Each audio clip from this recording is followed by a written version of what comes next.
اردو دنیا کے معزز ناظرین، نئی ویڈیو میں خوش آمدید۔ ناظرین، ترکی روس کی پاکستان میں ڈالرز کی بارش، روس پاکستان کے درمیان تاریخی معاہدہ، مشکل وقت میں پاکستان سے منہ پھیرنے والا سعودی عرب کو شرمندگی کا سامنا، سمندروں پر پاکستان کی حکمرانی قائم۔ اس ویڈیو میں ہم آپ کو بتائیں گے کہ ترکی نے پاکستان میں کتنے بلین ڈالرز کی سرمایہ کاری کا اعلان کر دیا۔ عمران خان جتنی گیس چاہیے لو اور دوسرے ممالک کو فروخت کرو اور ڈالرز کماؤ۔ ویڈیو کے آخر میں یہ بھی بتائیں گے کہ یہ منصوبہ کیسے سی پیک سے بڑا منصوبہ بن گیا۔ ویڈیو میں آگے بڑھنے سے پہلے ناظرین، اگر آپ نے ہمارے چینل اردو دنیا کو ابھی تک سبسکرائب نہیں کیا تو جلدی سے سبسکرائب کر لیں اور گھنٹی کے بٹن کو بھی لازمی دبائیں تاکہ آپ کو دنیا کی دلچسپ معلومات سے بھرپور ہماری ویڈیو سب سے پہلے پہنچے۔ ناظرین، پاکستان کے دن پھر گئے ہیں۔ پاکستان نے عمران خان کی قیادت میں اس خطے کی گریٹ گیم کو اپنے کنٹرول میں لے لیا ہے۔ آنے والے چند سالوں میں پاکستان دنیا کو لیڈ کرنے کی پوزیشن میں آ جائے گا، کیونکہ پاکستان، ترکی اور روس کے درمیان ایسے معاہدے ہو گئے ہیں کہ جس سے پاکستان اس خطے کا بادشاہ بن جائے گا۔ ان معاہدوں سے لاکھوں پاکستانیوں کو روزگار ملے گا، غربت اور افلاس کا خاتمہ ہوگا، اور سعودی عرب جو پاکستان کو سعودی عرب میں پاکستانی لیبر کو نکال باہر پھینکنے کی دھمکیاں دیتا ہے، وہ بھی ختم ہو جائیں گی۔ ادھر بھارت، جس کا خواب ہے کہ پاکستان کو دنیا میں اکیلا کر دیا جائے، وہ بھی اپنا ساموں لے کر رہ گیا ہے، کیونکہ یہ معاہدہ سی پیک جیسے معاہدے سے کم نہیں ہے۔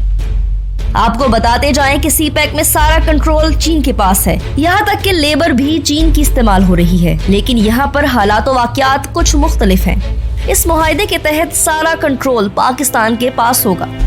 ویڈیو میں آگے جا کر ہم آپ کو بتائیں گے کہ یہ گیس پائپ لائن معاہدہ کس راستے سے پاکستان آئے گا، اور راستے میں پڑنے والے ممالک اگر گیس خریدتے ہیں تو اس میں پاکستان کے کتنے شیئرز ہوں گے۔ ویڈیو کے آخر میں ہم آپ کو بتائیں گے کہ اس معاہدے کی سیکیورٹی اور دیگر کنٹرول کس کے پاس ہوگا۔ آپ سے التماس ہے کہ ہماری اس ویڈیو سے جڑے رہیں۔ ہم نے ایک چھوٹی سی کاوش کی ہے کہ فیکٹس پر مبنی یہ ویڈیو آپ تک پہنچائیں۔ اب آپ کی بھی ذمہ داری ہے کہ اس ویڈیو کو دوسرے لوگوں تک پہنچائیں تاکہ وہ لوگ جو پاکستان کے موجودہ حالات سے نا امید ہیں، انہیں بھی امید کی کرن نظر آئے اور وہ شجر سے امیدیں باہر رکھیں۔ ناظرین، یہ زیادہ عرصہ پہلے کی بات نہیں ہے جب عمران خان نے اس ملک کی بھاگ دوڑ سنبھالی تو ملک کے دیوالیہ ہونے کا خطرہ سر پر منڈلا رہا تھا۔ سعودی عرب نے پاکستان کی مدد کی اور پاکستانی بینک میں ڈالرز رکھوائے جنہیں پاکستان استعمال تک نہیں کر سکتا تھا۔ پھر وقت آیا کہ عمران خان نے سلامتی کونسل کے اجلاس کے بعد ترک صدر کو تھوڑی زیادہ اہمیت دی اور ملائیشیا کے ساتھ مل کر کچھ نئے منصوبے بنائے۔ سعودی عرب کو عمران خان کی یہ حرکت پسند نہ آئی اور وہی عمران خان جو سعودی شاہی جیت سے سلامتی کونسل گئے تھے، انہیں سعودی عرب وہیں چھوڑ کر واپس آ گیا۔ پاکستان میں اس خبر کا خوب واویلا ہوا۔ پھر ایک وقت آیا جب ملائیشیا نے عمران خان اور رجب اردگان کو کوالالمپور سمٹ میں شرکت کی دعوت دی، لیکن ولی عہد نے دھمکیاں دی اگر پاکستان نے اس میں شرکت کی تو وہ پاکستان کی لیبر کو سعودی عرب سے نکال باہر پھینکے گا اور پاکستانی بینکوں میں رکھا گیا پیسہ بھی واپس لے لے گا۔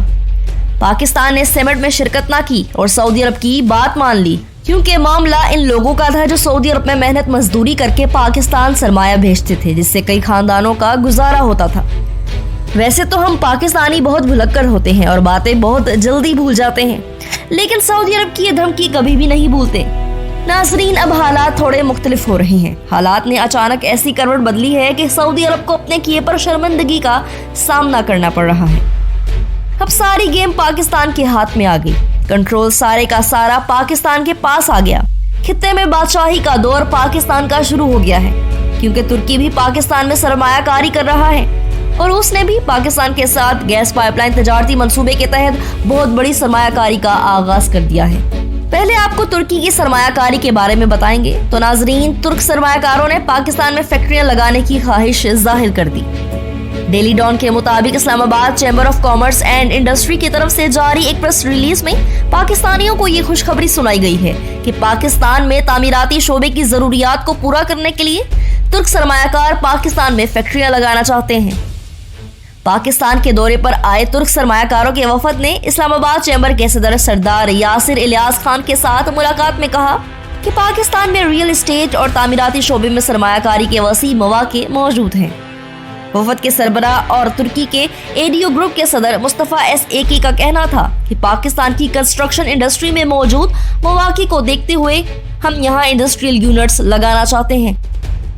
اس حوالے سے پاکستان اور ترکی کے ہم منصوبوں کا باہمی تعاون دونوں ملکوں کے لیے فائدہ مند ثابت ہوگا۔ آپ کو بتاتے جائیں کہ اس سے نہ صرف پاکستان میں نئی نوکریوں کے مواقع میسر آئیں گے بلکہ کنسٹرکشن انڈسٹری بھی ترقی کرے گی۔ ناظرین، اب بات کر لیتے ہیں کہ پاکستان اور روس کے درمیان ہونے والے گیس پائپ لائن معاہدے کی۔ آپ کو بتاتے جائیں کہ یہ پائپ لائن روس سے براستہ سمندر کراچی تک پہنچے گی۔ پہلے اس گیس پائپ لائن کا نام north south gas pipeline تھا، لیکن اب اس کا نام Pakistan stream gas pipeline project رکھ دیا گیا۔ اس معاہدے کے تحت منصوبے کے لیے کوئی خود مختار گارنٹی درکار نہیں ہوگی۔ منصوبے میں روس 26% سرمایہ کاری کرے گا، جبکہ بقیہ 74% سرمایہ کاری پاکستان کی جانب سے کی جائے گی۔ مطلب یہ کہ دوسرے ممالک کو گیس بیچنے کی صورت میں پاکستان کو 74% رقم ملے گی، جبکہ روس کو 26% رقم ملے گی۔ آپ کو بتاتے جائیں کہ پاکستان اور روس کے وفود کے درمیان اسلام آباد میں مذاکرات ہوئے تھے، جس کے بعد ایک مشترکہ اعلامیہ میں یہ ساری باتیں بتائی گئیں۔ اعلامیہ میں یہ بھی کہا گیا کہ پاکستان اور روس نے گیس پائپ لائن منصوبے پر بروقت کام کے آغاز پر زور دیتے ہوئے کہا کہ اس منصوبے سے دونوں ملکوں کے درمیان اقتصادی تعاون کے نئے باب کا آغاز ہوگا۔ اعلامیہ کے مطابق گیس پائپ لائن منصوبے کے لیے خصوصی طور پر قائم کمپنی میں پاکستان کی شیئر ہولڈنگ زیادہ ہوگی۔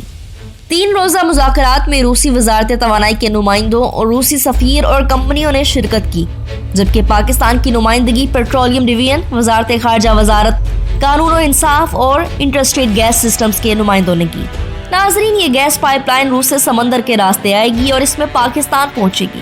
راستے میں انڈیا، تھائی لینڈ، میانمار، بنگلہ دیش اور چین آئیں گے۔ اگر ان ممالک نے گیس خریدنی ہوئی تو ملنے والی آمدن سے پاکستان کو 74% رقم ملے گی۔ اور آپ کے لیے حیران کن خبر یہ ہوگی کہ بھارت نے گیس خریدنے کے لیے MOU بھی سائن کر لیا ہے۔ یعنی وہ بھارت جو پاکستان کو دنیا میں اکیلا کرنے کی سازشیں رچا رہا تھا، اب گیس کے حوالے سے بہت حد تک پاکستان پر انحصار کرے گا۔ اس کا مطلب یہ ہوا کہ پاکستان کے ہاتھ میں الادین کا چراغ آ گیا ہے، اور پاکستان اگر اسے بروقت رگڑ لیتا ہے تو اس سے دورس ثمرات پاکستان کو ملیں گے۔ ناظرین، اب آپ کو بتاتے جائیں کہ سی پیک منصوبے میں پاکستان کی بجائے چین کا میٹیریل استعمال ہو رہا ہے۔ چین کی ہی لیبر استعمال کی جا رہی ہے، لیکن اس معاہدے کے تحت اس بات پر اتفاق کیا گیا ہے کہ پائپ لائن منصوبے میں پاکستان کا میٹیریل زیادہ استعمال ہوگا، اور اگر وہ میٹیریل پاکستان کے پاس نہیں ہوگا تو وہ پھر روس وہ تمام تر آلات فراہم کرے گا۔ اب بات کرتے ہیں سب سے اہم بات پر، اور وہ یہ کہ اس منصوبے کی سیکیورٹی کا ذمہ دار کون ہوگا۔ اگر آپ سوچ رہے ہیں کہ اس کی سیکیورٹی کی ذمہ داری روس کو ملی تو آپ غلط سوچ رہے ہیں۔ تو ناظرین، اس منصوبے کی سیکیورٹی کی ذمہ داری پاکستان نیوی کو ملی ہے۔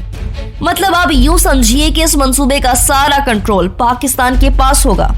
اس منصوبے کے تحت پاکستانیوں کو روزگار کے بے شمار فوائد حاصل ہوں گے اور پاکستان کو بے شمار سرمایہ ملے گا۔ تو ناظرین، اگر آپ کو ہماری یہ ویڈیو پسند آئی ہے تو اسے لائک کریں، شیئر کریں اور ہمارے چینل کو ضرور سبسکرائب کریں تاکہ اردو دنیا کے اس پلیٹ فارم سے دلچسپ معلومات آپ تک پہنچتی رہیں۔